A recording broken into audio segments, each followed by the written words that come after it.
గారికి అభిమానులు అంటే మామూలుగా లేరు. బీభత్సంగా ఉన్నారు. ఆయనకి ఏం తక్కువ అంచనా వేయకూడదు. సో చంద్రబాబు నాయుడు కూడా అంటే ప్రశ్నించే వాళ్ళు ఉంటే ఇంట్రెస్ట్ ఉంటుంది, భయం ఉంటుంది, ఏదైనా ఉంటుంది. ఇప్పుడు ఆడ ప్రశ్నించే వాళ్ళు లేరు. ఎవడికి ఏజే వాడి ఇష్టం ఏదైనా వాడుకోవచ్చు అనమాట. అలా అయిపోయింది అసెంబ్లీ. అది వదిలేసాను అసెంబ్లీ గురించి మాట్లాడుకోవడం అనవసరంగా. ఎందుకంటే వాళ్ళకి కంపల్సరీ వాళ్ళకి కావాల్సింది వాళ్ళు చూపించుకుంటున్నారు, వాళ్ళకి కావాల్సిన వాళ్ళు మాట్లాడుకుంటున్నారు, వాళ్ళకి నచ్చినట్టు వాడు చేసుకుంటున్నాడు. ఇప్పుడు ఎవడైనా కానీ ఇప్పుడు ఇద్దరు అనే వ్యక్తులు ఉంటే నువ్వు చేసేది కరెక్టా రాంగ్ అని ఇంకో అతను చెప్తారు, అతను చేసేది కరెక్టా రాంగ్ ఇంకో అతను లేచి చెప్పాలి. అలా లేదు ఇప్పుడు అక్కడ. అంతా ఒకటే, వాళ్ళు ఏం చెప్తే అది కరెక్ట్ అంతే, అదే నమ్మాలి. అందుకే వ్యూస్ కూడా ఏం రావట్లేదు. మీరు గమనించారనుకో, అసెంబ్లీ లైవ్ ఇస్తుంటే ఏకంగా వాళ్ళు social media channel TV5, ABN ఇవన్నీ ఉన్నాయి కదా, సో ఫేస్బుక్లో ఇట్లాంటి వెబ్సైట్లో కూడా ఎక్కడ వ్యూస్ కూడా లేవు. మా అబ్బా అంటే ఒక 100 వ్యూస్ 200 వ్యూస్ అలా ఉన్నాయి అంతే. అదే నువ్వు జగన్ ఢిల్లీకి వెళ్ళినప్పుడు ప్రెస్ మీట్ పెట్టాడు, లైక్ చూడండి. నిన్న ఇప్పుడు ఇవాళ ప్రెస్ మీట్ పెట్టాడు, లైక్ చూడండి. ఎంతమంది చూశారు? ఫేస్బుక్లో చూడండి, ఇన్స్టాగ్రామ్లో చూడండి, యూట్యూబ్లో చూడండి, ట్విట్టర్లో చూడండి, ఎక్కడన్నా చూడండి జగన్ జగన్ జగన్ జగన్ జగన్ జగన్ జగన్ అందరూ జగన్ జగన్ జగన్. వీళ్ళు మాట్లాడారు, నాకు అది ఇప్పటికీ అర్థం కావట్లేదు. ఎలా గెలిచారో బాబు సాగు వీళ్ళు అని. అఫ్కోర్స్ అభిమానులు ఉండొచ్చు ఇప్పుడు, ఎందుకంటే పవన్ కళ్యాణ్ గారికి వేరే అభిమానులు ఉన్నారు. ఎవరి ఫ్యాన్స్ వాళ్ళకి ఇష్టం, వాళ్ళ దైవం. ఇప్పుడు మనం ఏం అనుకోలేము. ఇప్పుడు పవన్ కళ్యాణ్ గారికి అభిమానులు అంటే మామూలుగా లేరు, బీభత్సంగా ఉన్నారు. ఆయనకి ఏం తక్కువ అంచనా వేయకూడదు. సో ఆటోమేటిక్గా చంద్రబాబు నాయుడు కూడా అంటే చంద్రబాబు నాయుడు కూడా చేశారు. వాళ్ళకు సంబంధించిన వాళ్ళ కార్యకర్తలు కొంతమంది మా హీరోనే చేయాలి, హీరో చేయడానికి కొంతమంది అంటే ఇట్లా ఉంటాయి. అంటే జనాలు మారనమాట. ముందు రాజశేఖర రెడ్డి గారు, రామారావు గారు ఉన్నప్పుడైతే అది ఓకే. అప్పుడు ఉన్నప్పుడు జనాలు ఒక పెద్ద మనిషి, ఒక ఊర్లో ఏదైనా తప్పు జరిగితే పెద్ద మనుషులు అనే వాళ్ళు ఉండేవారు. ఏదైనా తప్పు జరిగితే అందరూ పంచాయతీకి పిలిపించి మాట్లాడి దాని నుంచి పెద్ద వాళ్ళ మాటలు వినేవాళ్ళు, అంటే అంత రెస్పెక్ట్ ఇచ్చేవాళ్ళు అనమాట. ఇప్పుడు అట్లా లేదు ఎక్కడే కానీ.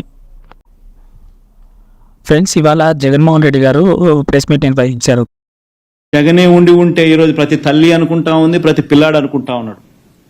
ఇంజనీరింగ్ చదువుతా ఉన్న పిల్లలు, డిగ్రీ చదువుతా ఉన్న పిల్లలు, మెడిసిన్ చదువుతా ఉన్న పిల్లలు, చదువులు చదువుకుంటున్న ఇట్లాంటి పెద్ద చదువులు చదువుకుంటా ఉన్న పిల్లలందరికీ జగనే ఉంటే ఏ క్వార్టర్కు సంబంధించిన ఫీజు రీయింబర్స్మెంట్ ఆ 3 నెలల కాలం అయిపోయిన వెంటనే మళ్ళీ నెక్స్ట్ ఇమీడియట్లీ డబ్బులు వచ్చేటివి. ఈరోజు జనవరి, ఫిబ్రవరి, మార్చ్ క్వార్టర్ మామూలుగా మేలో ఇవ్వాల.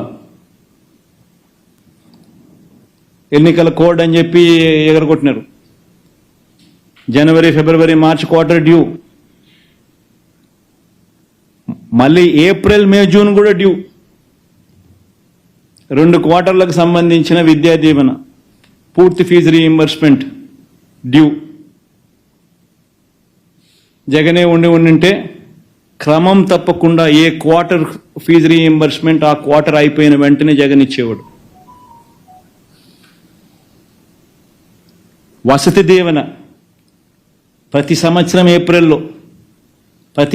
ఏప్రిల్లో జగనే ఉంటే విద్యా సంవత్సరం మొదట్లోనూ విద్యా సంవత్సరం చివరిలోనూ ఒక ఇన్స్టాల్మెంట్ ఇచ్చేట్టుగా వసతి దీవెన కింద ప్రతి తల్లికి ఒక్కొక్క పిల్లాడికి 25,000, ఇంజనీరింగు, డిగ్రీ చదివే పిల్లలకు, పాలిటెక్నిక్ చదివే పిల్లలకు 15,000, ITI చదివే పిల్లలకు 10,000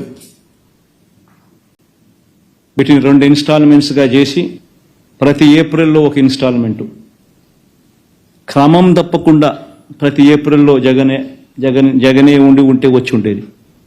జగనే ఉంటే ఇచ్చాడు. ప్రతి పిల్లాడు ఈరోజు అడుగుతా ఉన్నాడు, ప్రతి తల్లి అడుగుతా ఉంది. పట్టించుకునేవాడు లేడు.